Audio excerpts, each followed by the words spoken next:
today we're going to make some button art.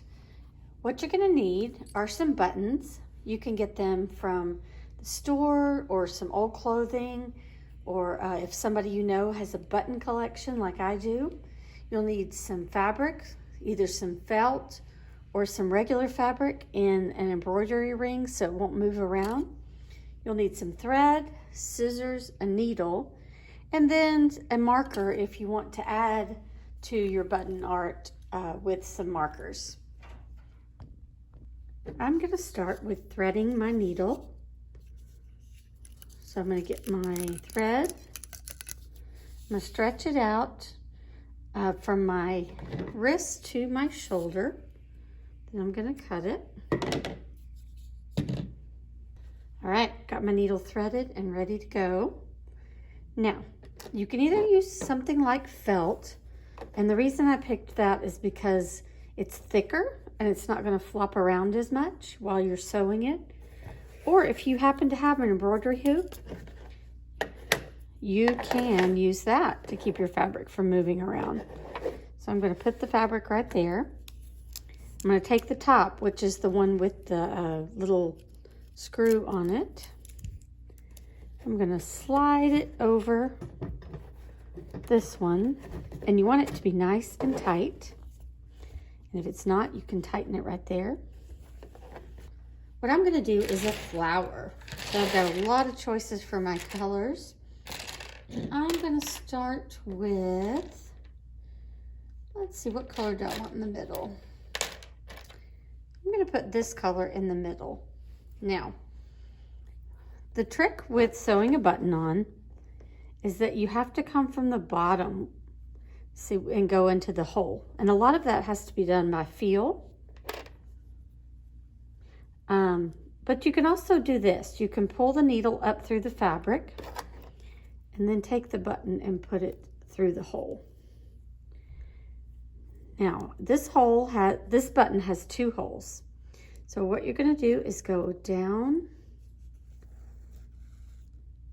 and up. And sometimes that's a little tricky. You might want to put your needle through first and then find the hole, or you can do it by feeling around. And then we're just going to go up and down a bunch of times. If your thread gets tangled, you just want to loosen it up and pull it back through. Okay, so I'm going to do that several times, and then I'm ready for my petal. Now, you don't have to knot your thread. You can just keep going with the petal. Let's start with a blue one. Okay, so I'm going to come up over here, and then I'm going to put my button on it. Come back, button. Now, this one has 4 holes. Can you see that? So you can do it one of 2 ways. You can go just up and down right across, just like we did with the other one, and just use 2 holes.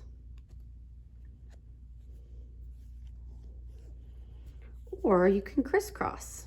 Remember, you're coming up from the bottom, putting it through the hole, and then I'm going to the opposite hole. All right, I'm going to take a minute to sew my other petals on, and I'll be back. Here's my flower so far. I'm at the end of my thread, and there's 2 ways that you can anchor your thread so that it doesn't come out.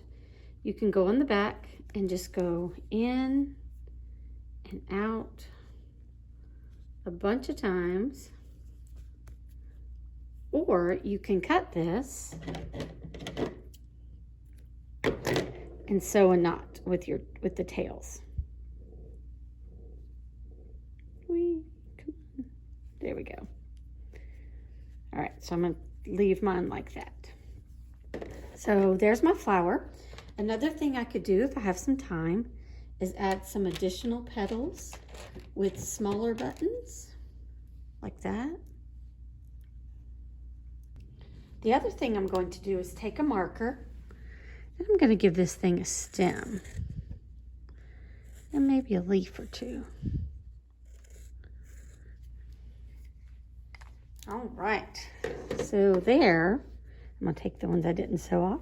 There is my little flower fabric art right there. And there's all kinds of designs you can make with your buttons. You can make rainbows, you can make dogs, you can make sunsets. Anything that you can imagine, you can make with buttons. And then you've got some really cute button art to hang up on your wall. And there you go. Thanks for joining us.